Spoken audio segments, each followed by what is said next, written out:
Hey everyone, this is Nick Goliath from Brooksource. I wanted to take some time to just introduce myself before hopping into the workshop today.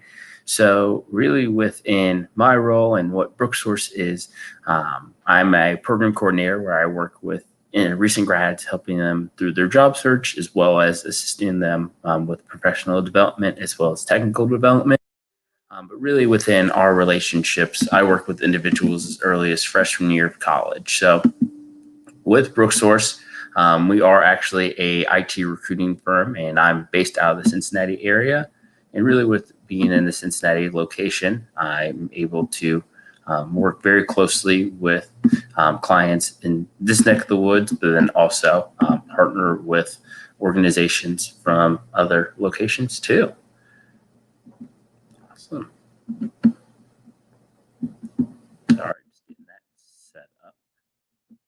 Well, perfect. So for my presentation today, it is related to professional branding, as well as really being able to network your way through your career.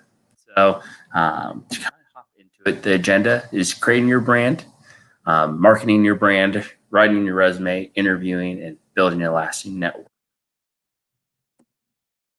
So hopping into it, creating your brand. This is really where you are taking time to identify your career objective, what you're looking to do within your career. So a lot of individuals today already have that first piece of having that interest in a STEM focused role, but then also having that interest in growing and expanding that knowledge. So when understanding and identify that career objective, that really bleeds into the next part. So being able to define your why of your interest, and hey, why did you get into engineering? What's your story? And being able to understand what are those intrinsic motivations and what's going to help you be the best possible individual moving forward.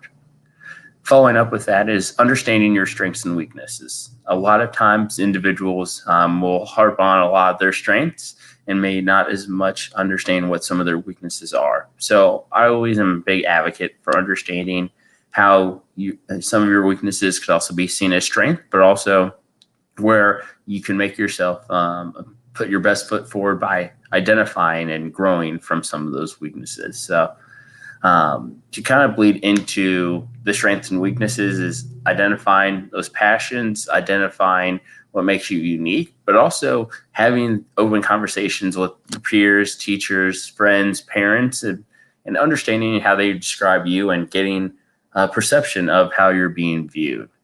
And that's really where you want to create your brand to really be able to get perceived as a professional and grow and expand that knowledge piece.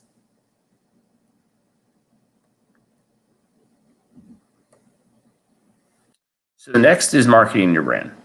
Marketing your brand is understanding how not only you are building your own brand, but also understanding where people know what your views are, where you can grow, and how you can have a positive atmosphere in those interactions. So one piece of marketing your brand is really participating in what we're doing today of the hackathon. So those are networking events that are related to a focus or within something that really intrinsically motivates an individual and really will allow for it to connect with something that is more than just something that, hey, this is just my major. Hey, I like working with this. It's really going to allow for you to meet individuals not only locally, but also nationwide and have genuine interactions with people. Next is student organizations. So with partnering with IEEE, with partnering with ACM, these are student organizations that will allow for you to not only meet individuals in your class, but also potentially meet upperclassmen who may have gone through some of the trials and tribulations that you've gone through or going through, and honestly help you build a positive relationship and also understand where you can build a referral or recommendation and really learn from some of those individuals who've had that background. Next is really building a virtual presence through LinkedIn. I know a lot of organizations are now using LinkedIn to recruit individuals, especially with work from home, as well as some of the social distancing restrictions, has allowed for LinkedIn recruiter as well as LinkedIn to have an increase within the hiring process. So my biggest recommendation with LinkedIn is keeping it professional, using it as a social media platform, but understanding that it is an opportunity for you to connect and learn and be resourceful within learning about opportunities. I did talk about the elevator pitch as well as business cards. Those are really for an elevator pitch. For a definition for those at home is really if you walk into an elevator and there's someone you've always wanted to meet, being able to have a 10 to 15-second introduction of who you are, what your interests are, and being able to have a lasting and memorable interaction with that person. Business cards, that's something where if you ever are at a career fair or wanted to have business cards as professionals, I would definitely keep that around. I've even seen now an in-push within virtual business cards. Writing your resume. So when it does come to writing your resume, there's a format that I tend to follow. So the heading, which is your name, your address, your contact information, but also having a summary of or an objective. So an objective could be current University of Cincinnati student looking to pursue a co-op in software development, and keeping it brief. Next would be education, so including your university, your GPA, your major, and potentially some relevant courses. Technical skills and projects, so that's listing out the technical skills that you've gained either from classwork, from projects, from professional, and listing those out from strongest to weakest. For projects, I really recommend that for individuals who may have not had any professional experience, it's relevant, and including a project that they've worked on either in the classroom or worked on in their free time that really shows some of those transferable skills that you've gained. Next is the work experience. So listing out any co-ops, professional experience that you had, and having 3 to 5 bullet points explaining that work experience in more details. So when I do say 3 to 5 bullet points, those tend to be broken into the what of the role. So what were you actually doing? The how. So what tools were you potentially working with? Who else were you working with? And then the why. And that's really the understanding of the business impact as well as the impact that you did have within a role. And really after this, I would love for individuals to connect. If they did have any questions about seeing a template of a resume, I can pass that along, but want to make sure for sake of time, I want to go over some of these. Next is the leadership roles. That is either leadership or even extracurriculars and being able to express what you've worked on in the past and some of those ongoing roles that you've taken on outside of just being a student within going to class and studying. I really believe those extracurriculars do go a long way and show that you do have a passion for IT and engineering. For interviewing, this is really where the preparation as well as presentation do go a long way.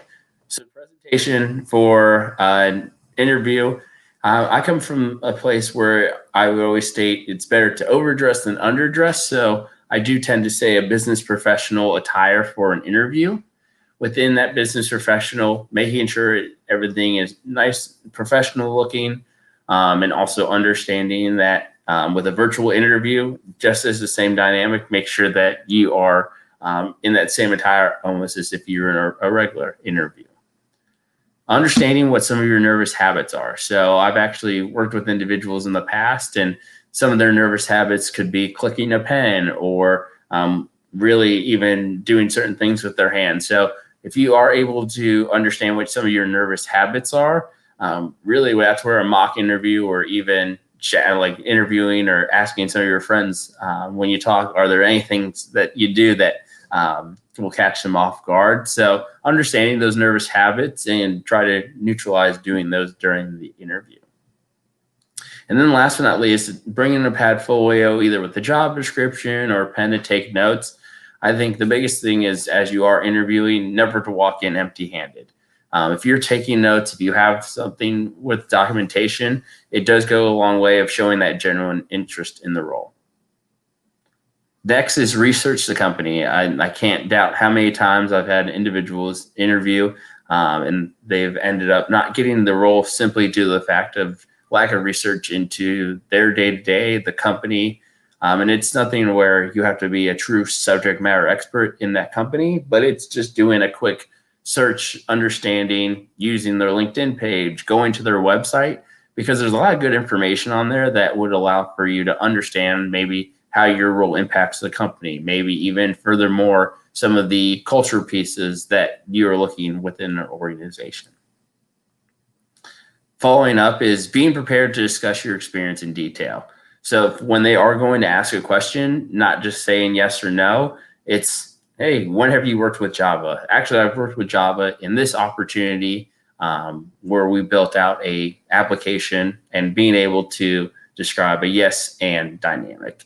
If it's something that you haven't worked with in the past, it's being transparent and honest with that interviewer. Where if it's something that's listed on your resume, be prepared to discuss it. But if it's something that's not on your resume, they understand they may not ask about it.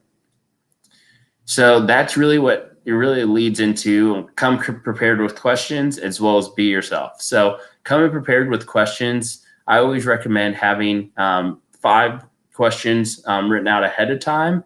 And it's really understanding what are the kind of questions you want to understand. So is it more related on your impact within the company? Are some of the questions related to how you fit within the culture of a company, even tech stack, the day-to-day? So really understanding that you're not only interviewing that company and they're interviewing you, you are having the opportunity to ask these questions, because you would hate to receive an offer and there's certain things that you didn't ask and you are a little concerned about. So I always believe it's using that outlet when you're interviewing to get some of these questions answered. And so right here, I'll let this sit for a little bit, but this is actually some of the sample questions I like to ask is and recommend for an interview when you are going through the process. How will my work affect the organization? What is my career growth potential? What's the culture of a team or organization? What's your favorite part of working here? And another question I've asked is really, outside of your favorite part of working here, really what has provided an individual to have loyalty within the organization? Like what has kept you working within this organization for the amount of time that you've been here? So I'll keep this on the page for about 10 to 15 more seconds so individuals can take a look at that.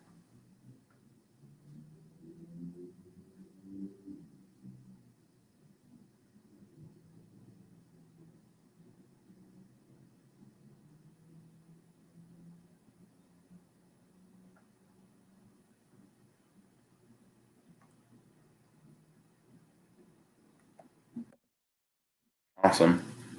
So really with building a lasting network. So that's understanding your common interest, fostering the relationships you have, being part of a community, build and foster those connections, and that will really help you create those opportunities.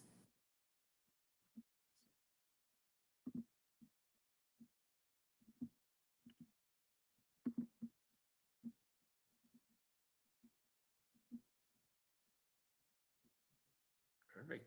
Any questions?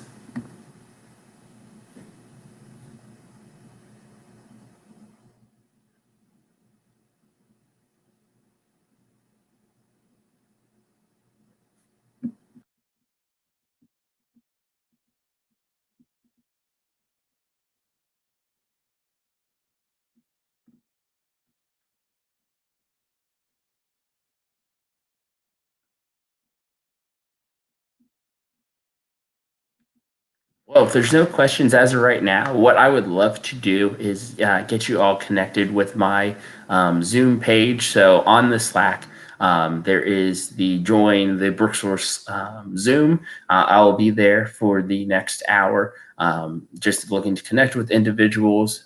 But if anyone else has any follow-up questions, please feel free to shoot me over an email at ngoliath@brooksource.com. And I'd love to connect in and be able to provide support to y'all. Thank you.